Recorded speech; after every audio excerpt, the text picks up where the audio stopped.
Welcome to Channel 24. Colonel Richard Kemp, a former British military commander and human rights activist, is joining us to the studio. Welcome, Mr. Kemp. Thank you. It's a pleasure to be with you. Thank you so much for joining us. I would love to start from the latest news that Colonel Pavlo Palisa, deputy head of the office of the President of Ukraine, said during his visit to Washington that Russia is preparing major offensive, aiming to create a buffer zone along the border, fully seize Donetsk, Luhansk by September, and eventually occupy all of Ukraine's left bank by 2026. From your perspective, Mr. Kemp, does Russia truly have the resources to carry out such ambitious plans? Well, Russia's been making, I'm sorry to say, Russia's been making steady but slow progress against Ukraine, fighting into Ukraine, certainly over the last few months and probably the last year. Ukraine has done its best to halt them and also, of course, has mounted its own offensive into Russian territory. But I think Russia currently does have the upper hand. Of course, Ukraine has demonstrated by, for example, its masterful stroke against the Russian strategic air flotilla, that it certainly has a great deal of fight in it and can do Russia a great deal of damage. But I think we'll have to see whether Russia can translate its so far relatively slow progress into anything more effective against Ukraine than it has now. I would hope that Ukraine has some tricks up its sleeve to hold Russia back. Yeah, and what about Sumy region? What exactly is Putin's goal there? Is it really about creating a buffer zone, or is it the beginning of something more? Because what I'm reading in the news, that they are, taking back all the weapons from Kherson region and from Crimea and moving towards Sumy.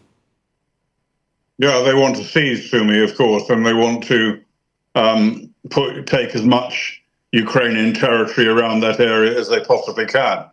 And of course, they can afford to move weapons, etc., from other areas, including from Crimea, because there is no immediate ground force threat to them there. There's nothing that really they need to be doing in those areas in order to push Ukraine, in order to fight Ukraine on the ground, except maybe for commando raids if Ukraine manages to launch some of those. So they can afford at the moment to regroup Russian forces and weaponry from quieter areas to the areas they want to focus on.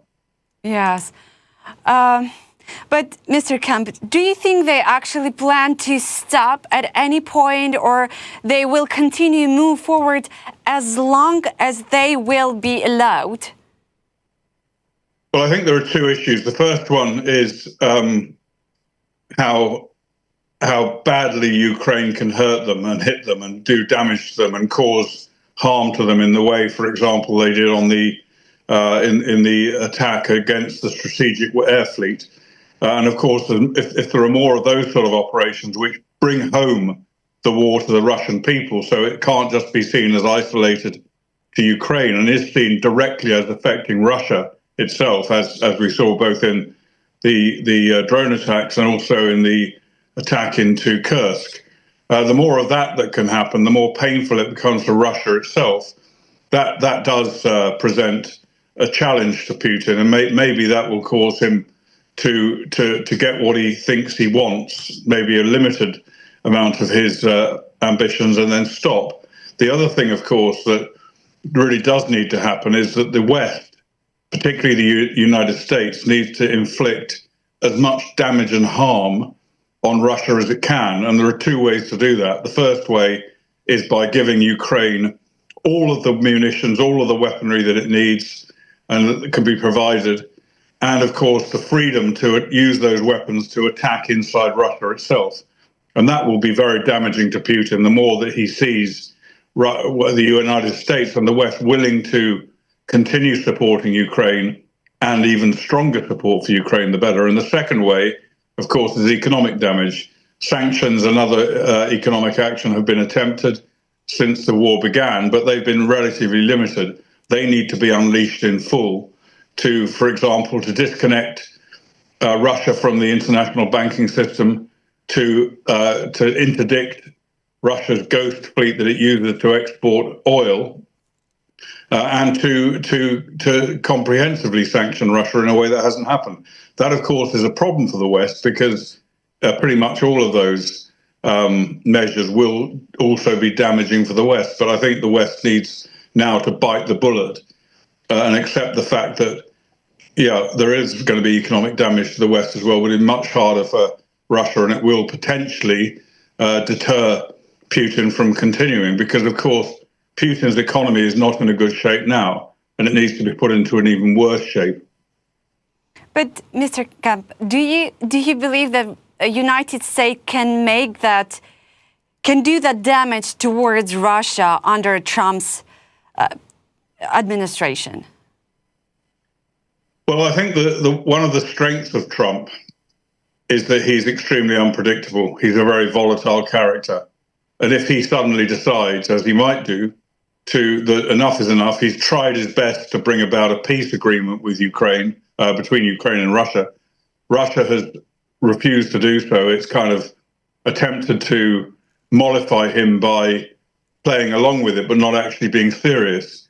And if he sees that and realizes he's being made a fool of by Russia, then, you know, I think he could easily turn and you know, effectively take his revenge on Russia by providing even more support to Ukraine. And I think that's a possibility. We'll have to see. It's, you know, I'm not in a position any more than anyone else is to predict what President Trump's mood is going to be.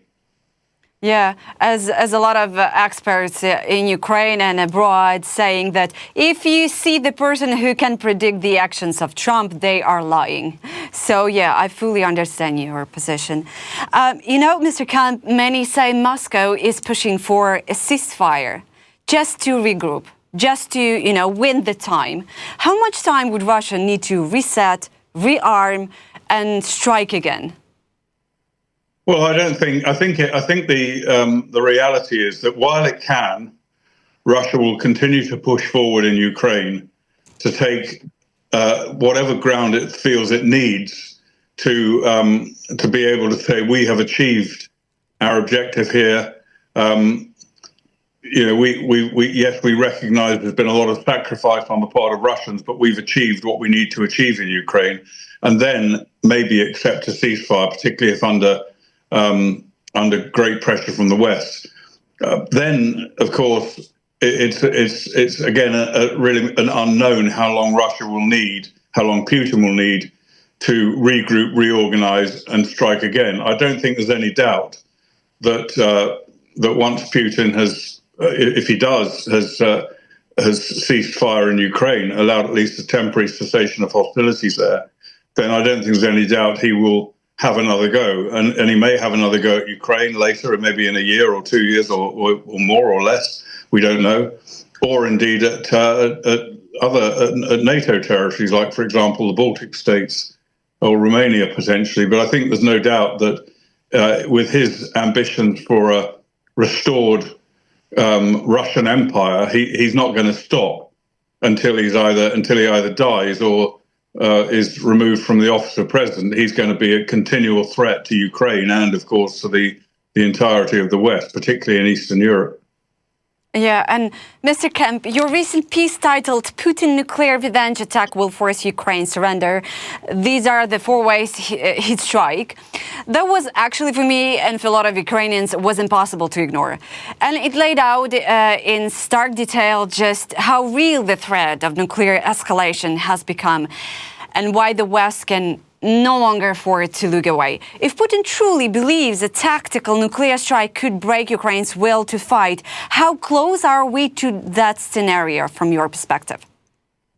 I'm not sure we're close to it. I was really laying out a possibility, and I think it is a distinct possibility. Putin's talked a lot about nuclear retaliation against Ukraine and against the West, and I don't think it's outside the scope of his capabilities or his evil intent to use tactical nuclear weapons against Ukraine. I think it's a possibility.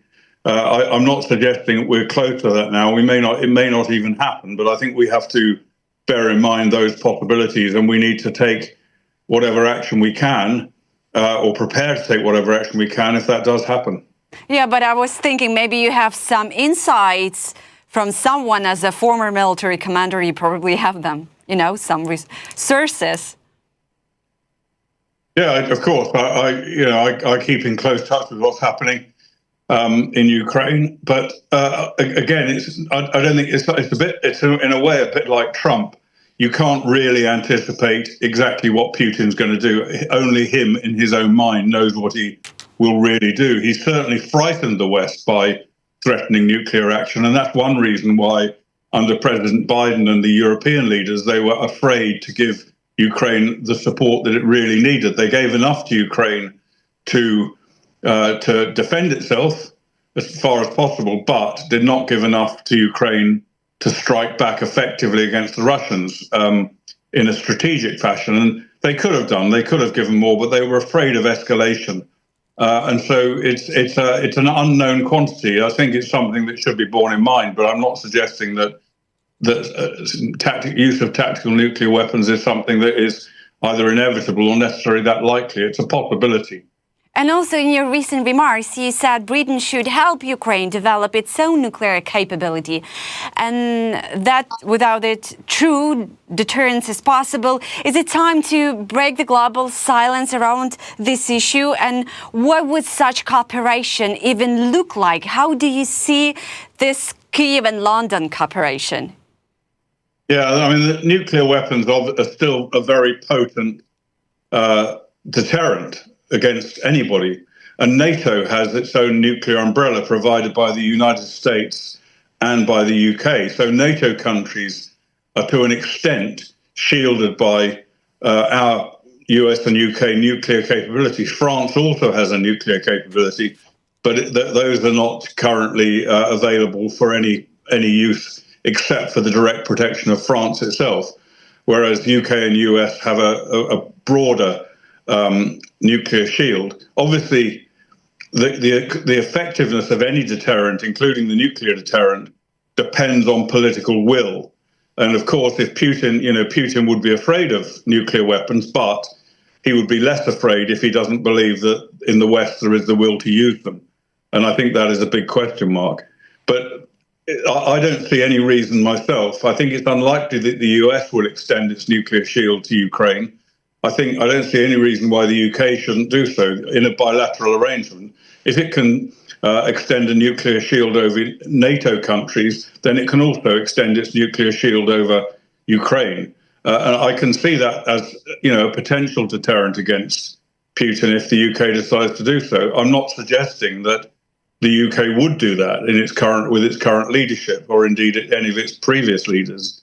But it's a possibility that I think should be considered. And my proposal was that if the UK is not willing to do that, because of course it's going to involve risk to the UK of attack by Russia, direct attack by Russia against the UK, then the UK could also assist Ukraine with developing its own tactical nuclear in particular capability. Again, that's not beyond the bounds of possibility. Of course, it would be in breach of the Nuclear Non-Proliferation Treaty, but in these circumstances, maybe that's the right thing to do. Let's not forget that Ukraine itself agreed to give up the nuclear weapons on its territory after the end of the Cold War in return for guarantees from Russia and from Western countries. And of course, none of those guarantees have really materialized. So Ukraine, maybe it is the right thing for Ukraine to have nuclear weapons now. And I think Britain would be in a position to assist it with that. Yeah, that's a good point. And finally, I still want to ask you, because after the latest successful Ukrainian attacks on Russian territory, I would like to ask you still, is Ukraine close to reaching the point where it can negotiate from a position of strength, or is it still constrained by the West red lines and delayed weapons deliveries? Yeah, I think Ukraine has a great deal of combat capability. And it also has something that I think the West lacks, and it's understandable because Ukraine is defending its own people and its own soil. But Ukraine has the absolute will to resist Russia and to push Russia back as much as it can. Whether it has the capability to itself bring a halt to Russian aggression, then that's again something that we will have to see. I think it is a possibility, and I've outlined earlier ways in which that could happen. But I think what is critically important is that Ukraine is not left alone. Ukraine fighting alone against Russia is in many ways in an unwinnable situation. But Ukraine, with its fighting ingenuity, with support from the West, and the West has done a lot. The West, the US, European countries have done a great deal for Ukraine, but not enough. They need to do more. They need to put Ukraine into a position where it can stop this Russian aggression. And there are so many different movable parts to this whole equation, and the critical one, I think, is the political will in the West to do what it really knows that it needs to do. Yeah. Thank you, Mr. Kemp, for your precious time, for your brilliant answers, and I hope to see you again in our